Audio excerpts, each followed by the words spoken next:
Praise the Lord. நம்ம எல்லாருடைய வாழ்க்கையும் எப்பொழுதுமே சந்தோஷமானதா, மன மகிழ்ச்சியானதா, நிம்மதியானதா இருக்காது. சில சமயங்களில் சோர்வுகள், அழுகைகள் கூட நம்ம வாழ்க்கையில் இருக்கும். ஆனால் அதெல்லாம் இல்லாமல் எப்போவுமே சந்தோஷமாக இருக்கணும்னு நினச்சா நம்ம வேதாகமத்தின்படி நடக்கவே முடியாதுங்க.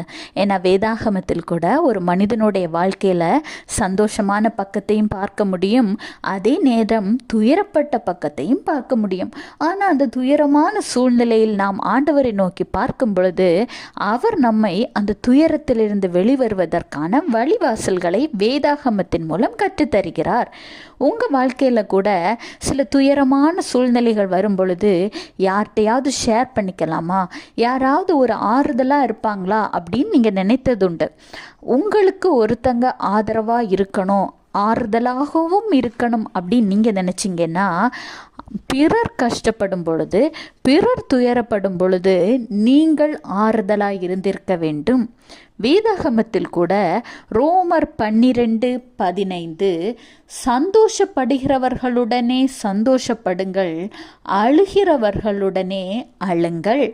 ஆமாங்க, ஒரு மனிதனுடைய வாழ்க்கையில் சந்தோஷம் இருக்கும் பொழுது மட்டும் நீங்கள் கூட இருக்கக்கூடாது. அந்த மனிதனுடைய அழுகையிலும் நீங்கள் ஷேர் பண்ணிக்கணும். சந்தோஷமாக இருக்கும் பொழுது நீங்களும் சந்தோஷமாக ஜாலியாக இருந்து என்ஜாய் பண்ணுறதில்ல.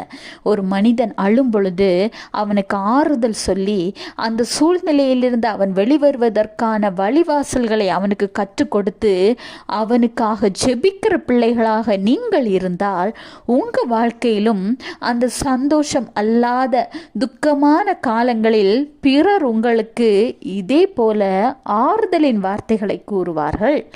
கர்த்தருடைய வார்த்தையை புரிந்து கொள்ளுங்க, அதன்படி நடங்க, உங்க வாழ்க்கை சந்தோஷமானதாக அமையும். Have a blessed day. Jesus bless you.